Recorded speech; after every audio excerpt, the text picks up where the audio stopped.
Hey guys, welcome back to my channel. For those of you who are new here, my name is Leah, but you can call me Lee or you can call me Friend.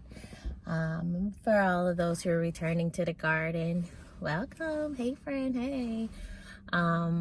Praying you all are being intentional and staying planted in your walk with Christ.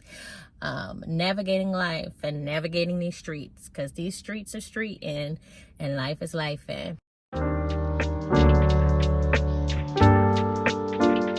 Wanted to just pop in here because I just had an aha moment in Walmart.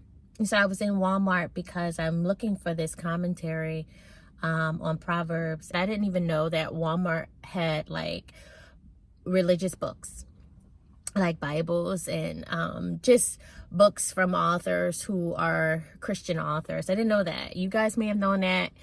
It sounds like I should have known that, but I didn't. And so I went and they didn't have it. And so I'm going to wind up having to go to Barnes and Nobles, but that's not what this is about.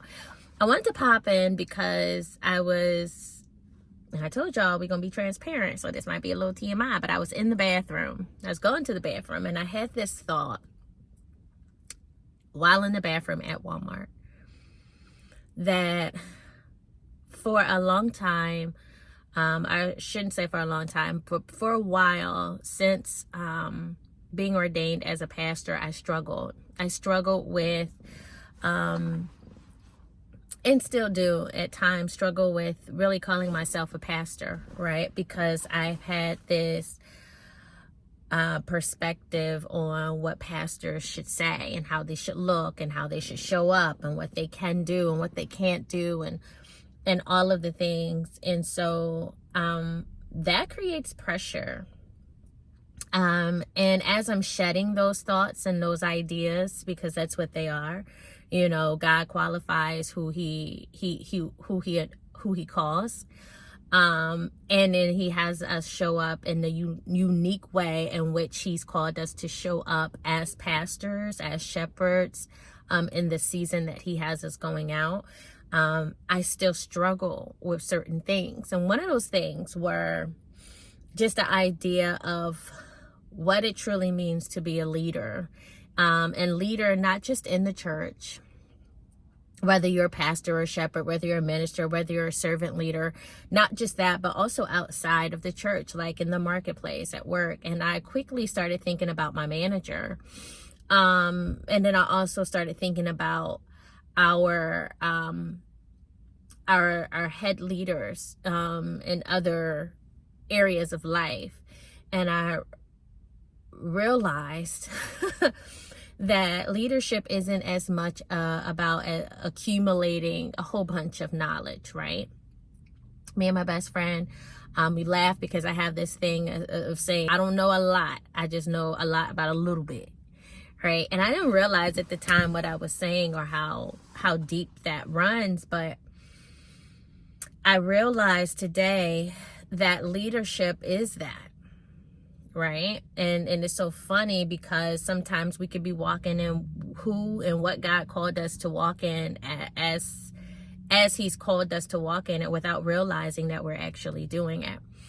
And so I say that to say, and I realize that leadership isn't about as much about accumulating a whole bunch of knowledge as it is about having the capacity to care and the compassion to care and the capacity to lead and the compassion to lead with love, and also having a deepening of knowledge on the things that you are called to know, right? And that is tied to the wisdom and the discernment of our Heavenly Father.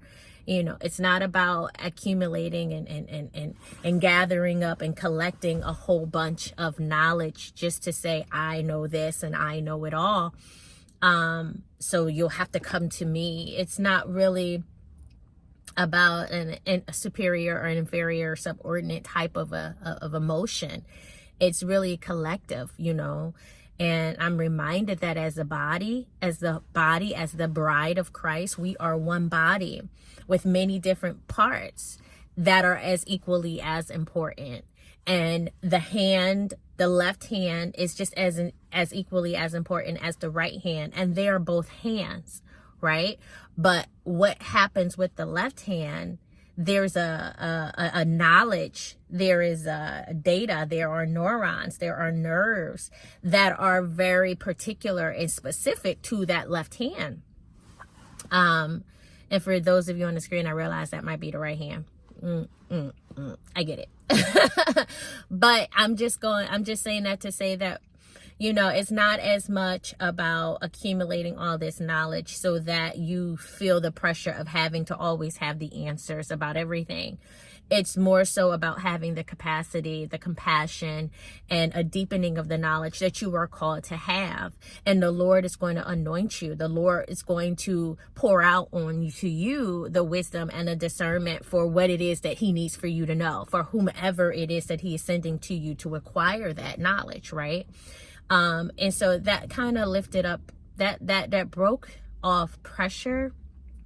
It broke off in me this need to have to show up with the answers or have to know it all, and just really allow for me to really walk freely in this season of leadership, in this season of life, in this season of friendship, as he's working and deepening my knowledge of things, and deepening my capacity, and deepening my compassion for others. True compassion, unwavering compassion when it's not being reciprocated, right? And so I just wanted to share that with you. It's amazing how it doesn't matter where you are. You could be in Walmart, child, you could be in a Walmart bathroom stall. And the Lord will speak, and the Lord will unveil some things to you. But prayerfully, that encourages you, because it encouraged me, to really let go of the need and the pressure of having to feel like you have to know it all, and just step out in who God has called you to step out as and in. And what you don't know, you don't know. And it is okay to say, I don't know, you know. You could say, child, that is out of the scope of my calling. That's going to be my new thing. That is out of the scope of my calling, child. But prayerfully, that encourage you guys. And as always, I pray that you stay planted